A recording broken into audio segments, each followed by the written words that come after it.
Bonjour, soyez les bienvenus à notre chaîne de web diffusion. Je suis Richard Ankouché, je suis avec Monsieur Lionel Ganchois. Bonjour. Bonjour, monsieur Richard, comment tu vas? Oui, ça va. Et vous? C'est la forme. D'accord.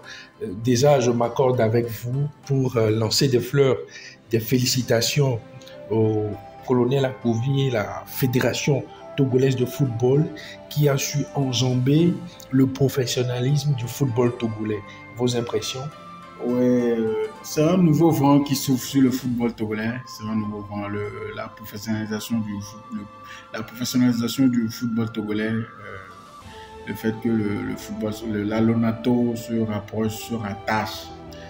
Et à la soirée, on a vu des grands noms, à l'instar de Agassa Kossi, Emmanuel Adebayor, qui ont été à l'effigie de cette soirée, et aussi la chaîne New World Togo qui prend en diffusion phare les grands matchs du championnat, diffuseur officiel du championnat togolais. C'est à applaudir. Et là, nous, on applaudit un banc pour la Fédération togolaise de football. C'est clair, c'est totalement à applaudir. Parce que déjà, le New World qui vient en force, déjà la Coupe du Monde qui ont pris qui ont damé le pion à Canal+.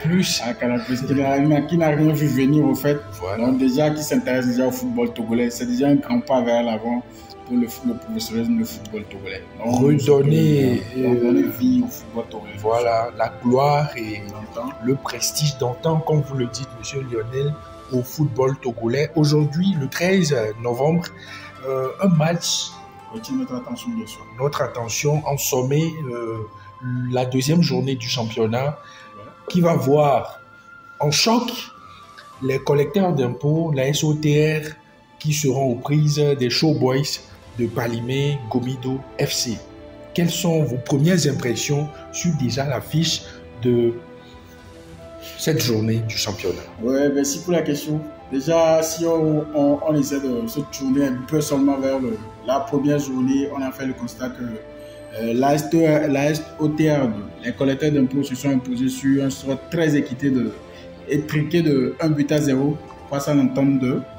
Et on a aussi vu qu'ils ont fait un recrutement assez solide à plusieurs postes. Voilà. À l'instar des arrivées bien sûr de Agbagla Avignon, à Ivy Kofi aussi bien sûr.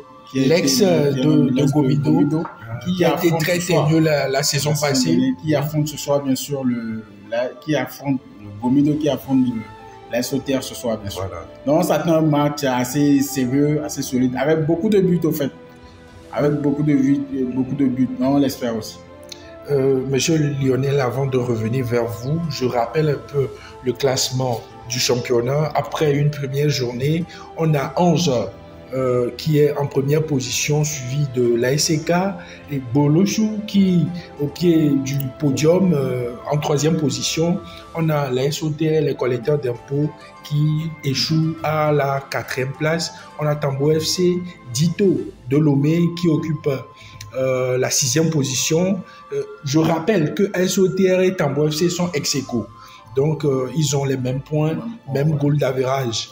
On a Gomido FC qui est aussi ex-aequo. On voit quand même qu'il y a plusieurs équipes qui sont déjà ex-aequo au niveau des points et au niveau des goals d'average.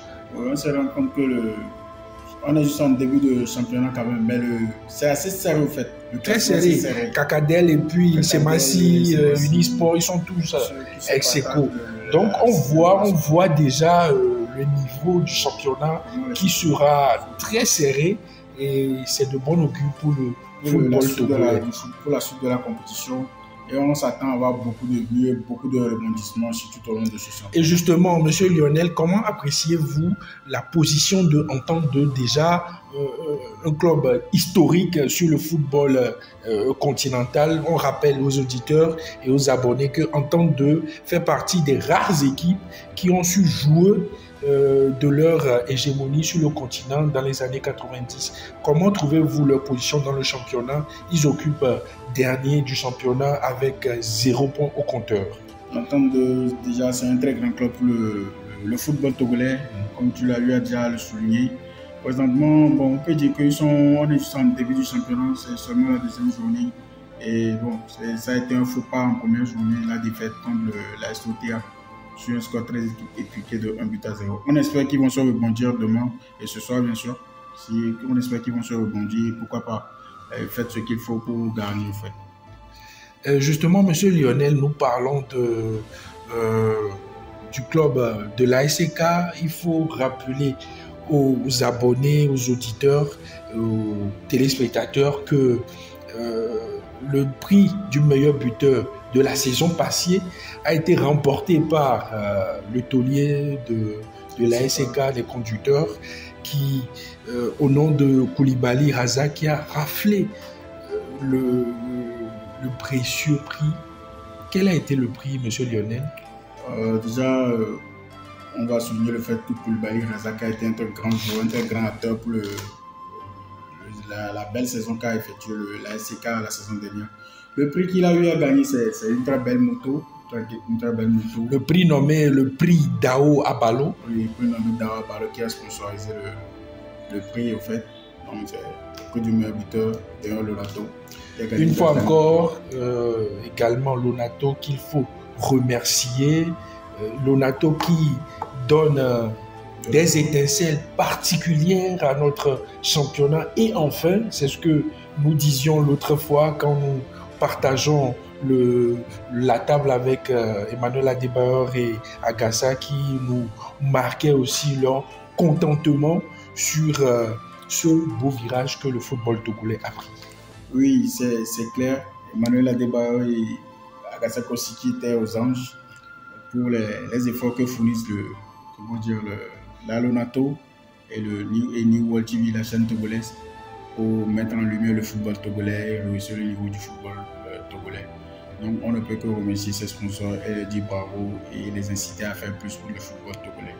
Et vivement que le football retrouve sa place dans le temps. Pourquoi pas prétendre encore à une Coupe du Monde, pourquoi pas à une CAN.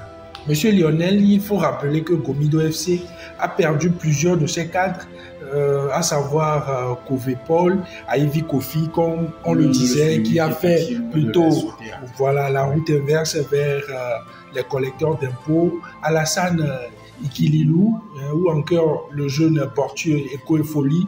Mais il s'est quand même renforcé avec des arrivées de Aziz Kafando qui vient du Burkina en attaque justement, et on a Abdul Razak Kwadjo.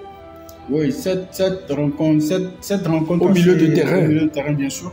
Cette rencontre assez palpitante s'annonce. Ouais, mais les Autorois, ceux de l'ETR, bien sûr, les collecteurs d'impôts, partent largement favoris sur le papier. Mais bon, après tout, comme on a toujours l'habitude de le dire, c'est le football, tout peut se passer. Donc, on attend beaucoup de buts de ce match, beaucoup de belles choses. Que le meilleur gagne, au fait. Voilà, et déjà sur les coups de 15h GMT, ce dimanche, le match aura lieu au stade JCA d'Agoé. Comment est-ce que vous pensez que ce match sera organisé? Parlons de l'organisation même de ce match, l'arbitrage et tout. Bon, tout sera mis en place pour avoir un tableau. Est-ce que le professionnalisme dont fait l'objet le championnat togolais va toucher un peu l'organisation? Forcément, ça sera de mise au fait. Le professionnalisme sera de mise. Côté arbitral, ça c'est clair, ça sera de mise. Et on s'attend à un match très ouvert, avec tout ce qu'il faut, avec beaucoup de buts comme j'ai l'habitude de le dire, et avec beaucoup de belles occasions, et on va voir ce que ça va donner dans l'instant. Et bon courage aux 22 acteurs, plus les arbitres et tout. D'accord, merci monsieur Lionel.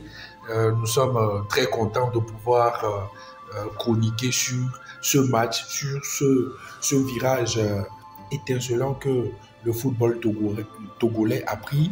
Tout le monde au stade JCA d'Agoé, et bon match à tout le monde, bonne chance à toutes les équipes et bien de choses à vos familles. Merci. Merci.